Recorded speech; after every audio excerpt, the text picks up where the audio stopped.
Meet Gabriella and Tyler. They're both 13 years old and have matured early for their age. They're taller, stronger, and faster compared to their teammates on their local soccer team. This is Diego and Mia. They're also 13 years old and will mature later than their teammates. Right now, they're smaller, weaker, and slower. Since Gabriella and Tyler have matured early, it's easier for them to place more emphasis on their physical attributes and less on their technical ability. At the same time, Diego and Mia are just as skilled, but because they haven't matured as quickly, they struggle to keep up with the speed or physical nature of the game. Children grow and mature at different rates. That's just how it works, right? There's nothing you can do to change that. What's the big deal?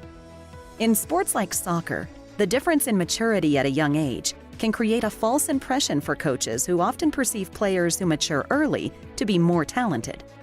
The players that mature later might be more technically gifted, but aren't able to show this at the time. That's a problem. In order to improve the overall quality of soccer in the U.S., it's important for coaches to have the tools to identify and cultivate the best players, not just the ones who mature the fastest. In fact, extensive research has shown that advanced physical attributes observed in youth athletes are poor predictors of success at the adult level. This means that there could be a budding national team or pro player that goes unnoticed just because she or he is a late maturing athlete. This is where biobanding comes in. Biobanding is an effective and accurate method of assessing all young athletes' growth and maturation status. So, how does it work?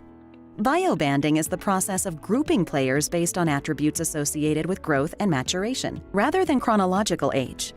It's not about playing everyone who is the same height or grouping players by how much they weigh.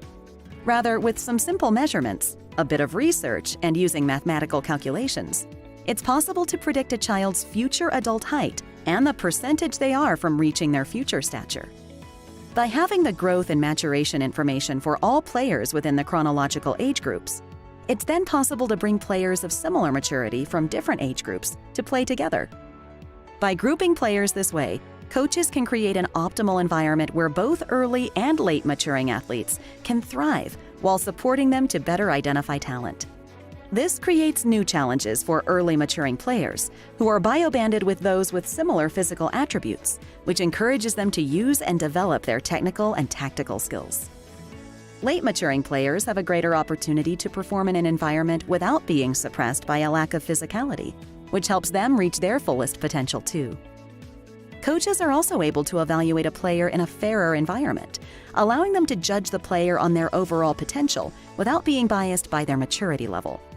This sounds great. Why not bioband every training session and match then?